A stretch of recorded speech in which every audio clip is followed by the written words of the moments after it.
My Kitchenaid gas dryer is making a terrible sound when I turn it on. So I'm going to try and tear it apart and see what's going on inside. But first, the sound.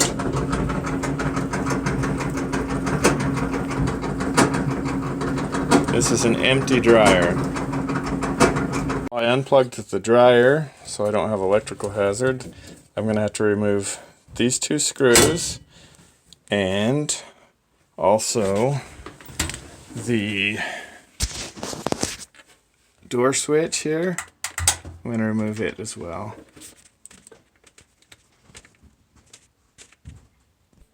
Now I'm going to pull up on the top until it pops loose. It's held on the two corners.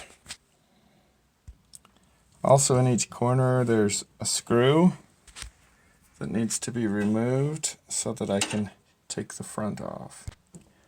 Now with all those things removed, I should be able to lift up the front panel, pull it out.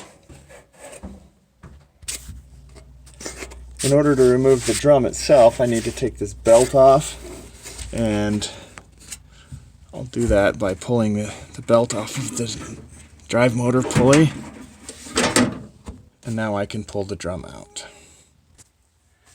So the clunking sound has got to come from some kind of a roller. This one rolls okay. The motor seems okay. This one is a little noisy.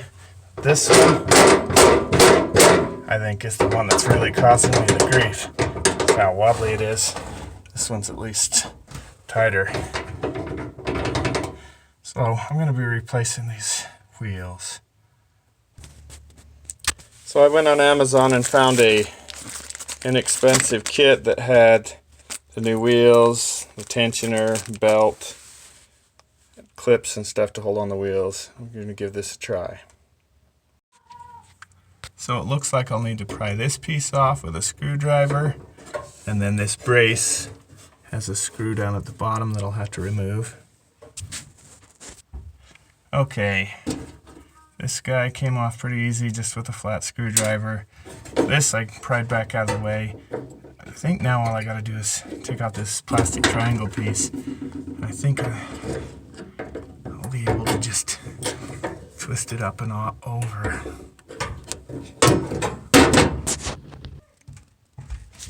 Yeah, the triangle came off easily enough. Now I can just pull the roller off. Maybe. Looks like I'm gonna have to remove this piece. A few more screws, but it shouldn't be hard. The screws are out. That'll lift out of the way. Now I can pull this roller off. So hopefully this new one will work better. Gonna slide this new wheel on. No. I decided to go ahead and remove this brace, the one screw, and now this guy should slide on. A lot better fit. Then I'll put the triangle piece on. Came with the triangle plastic piece with the new wheel, so I'll go ahead and use the new one. Could have reused the old one too.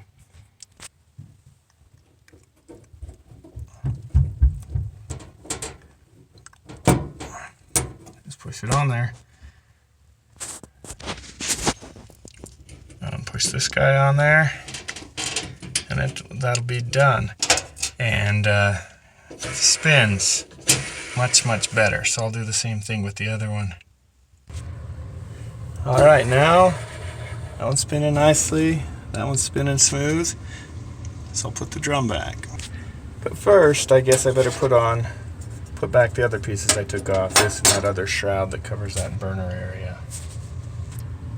This little retainer ring here was a little bit hard to get to go on. I ended up putting the nut driver over it and then tapping it with a hammer till it went on, but now it's on there good and tight. So now, I believe I'm ready to put the drum back in. I'm going to slide the drum in, and then I'm going to prop the front of it up so that it's not trying to hang down while I reconnect the belt onto here. And And this tensioner was right here, so that's where it's going to go back. I'm going to pull the belt through here, doubled up, and over this. So I try and line the belt up with the wear marks on the drum so I get it in the right alignment. And then, like I said before, I'm going to push it through here like a loop and put it onto that pulley. Probably can't do it and hold the phone at the same time, so I'll do it off camera. So there it is, back on. Now all I've got to do is slide the front back on, put the screws all back in, and try it out. The front clips on to these little hooks at the bottom, so you just got to find the hole that mates with them and just slide it down on, then reinsert the 2 screws at the top corners. I also reinstalled the door switch. It's worth noting that I uninstalled this switch because it looked like it was going to be hard to get the electrical connector apart, but you wouldn't have to uninstall the switch if you can disconnect this connector. I just didn't have much luck with it, so I went the other route. Last, check, make sure your belt's lined up in the right spot, which it more or less is, and then close the lid and put in these last 2 screws. Okay, now the real test. I've plugged it back in. Let's turn it on.